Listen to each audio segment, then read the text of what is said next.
नमस्कार, आप देख रहे हैं जेजेएन न्यूज और मैं हूं आपके साथ निधि बिष्ट। आज देश में 7वां अंतर्राष्ट्रीय योग दिवस मनाया जा रहा है।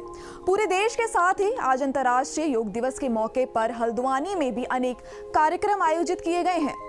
इसी क्रम में आज हल्द्वानी में सितारगंज के पूर्व विधायक और कांग्रेस के वरिष्ठ नेता नारायण पाल के आवास पर भी लोगों ने योग दिवस बड़े उत्साह के साथ मनाया।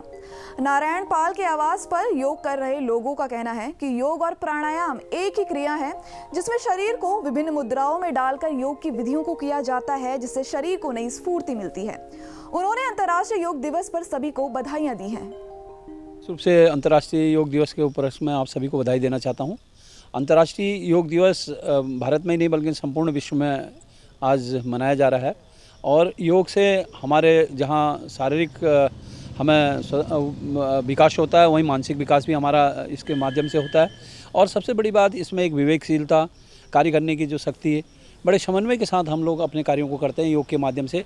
योग जैसा कि आप सभी को मालूम है, आत्मा से परमात्मा को जोड़ना है और इसके माध्यम से जो हमारे जितने भी दिनचर्या हैं, हमारी जो कार्य होते हैं, यदि योग का हम समन्वय करें, उनमें हम उनको अपने जीवन में ग्रहण करते रहें तो हमारे हर कार्य जो है बड़ी अनुशासनशीलता से होते रहेंगे और हम विकास की तरफ हमेशा अग्रसर होते रहेंगे। क्योंकि योग हमें मानव के एक नैतिकता का संदेश भी देता है। और आज जैसा कि कोविड-19 पूरे विश्व में फैला हुआ है और इसके बचाव के लिए भी योग का बहुत महत्वपूर्ण योगदान है और समय समय पर लोगों को योग करना चाहिए।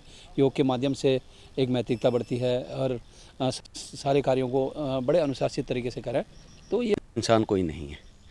योग क्या है? योग संस्कृत का शब्द है। योग का मतलब जोड़ आत्मा से परमात्मा का। अगर हम गलत काम करेंगे तब परमात्मा तक नहीं पहुंच सकते, नियम से नहीं चलेंगे तब परमात्मा तक नहीं पहुंच सकते। तीसरी चीज़ आती है आसन, जिसको हम योग कहते हैं, वो आसन है। आसन करेंगे, शरीर से मजबूत होंगे तब परमात्मा तक पहुंच सकते हैं। उसके बाद चौथी चीज़ आती है प्राणायाम करेंगे तब परमात्मा तक पहुंच सकते हैं। पांचवी चीज़ आती है मेडिटेशन, जिसको हम ध्यान कहते हैं। ध्यान पतंजलि ने कहा है कि त्राटक देखिए, मोमबत्ती देखिए जलती हुई, फिर उसी जलती हुई मोमबत्ती को अपने इस जगह पे देखिए, आंखें बंद करके। उसके बाद महात्मा बुद्ध ने कहा है कि आप अपना ध्यान सांसों पे दीजिए, कि सांस कहाँ से आ रही, कैसे जा रही, उस सिस्टम को देखिए। फिर उसके बाद तीसरी चीज़ श्री गुरु नानक देव जी महाराज ने कहा है कि आप ध्यान दीजिए जब उस पर आप ध्यान दीजिए, मेडिटेशन करिए, जप करिए। जप किसका करिए? जप ओम का भी कर सकते हैं, जप वाहेगुरु का भी कर सकते हैं, जप अल्लाहू का भी कर सकते हैं। जप करते करते जप जाप बन जाएगा। जैसे पेड़ झुक जाता है वैसे वो बंदा झुक जाता है। जब वैराग बन जाएगा, वाणी आपकी वैराग में ही हो जाएगी। वैराग प्रार्थना बन जाएगी। प्रार्थना क्या है? प्रार्थना श्री गुरु गोविंद सिंह महाराज ने कहा है, हमरी करो हाथ दे रक्षा, पूर्ण हो चित्त की इच्छा। तुम्हारी चित्त की इच्छा पूर्ण होनी चाहिए। उसके बाद आता है क्या कहते हैं, जब ये चारों चीज़ हमारी प्रार्थना परमात्मा को हमें मंजूर करनी पड़ेगी। उसके बाद जब ये मंजूर हो जाएगी तो फिर आएगा आनंद पाया मेरी माए, सतगुरु पाया। ए भगवान, मैंने तुझे प्राप्ति कर ली, अब आनंद ही आनंद। फिलहाल आज की इस खबर में बस इतना ही। बने रहिए जेजेएन न्यूज के साथ। नमस्कार।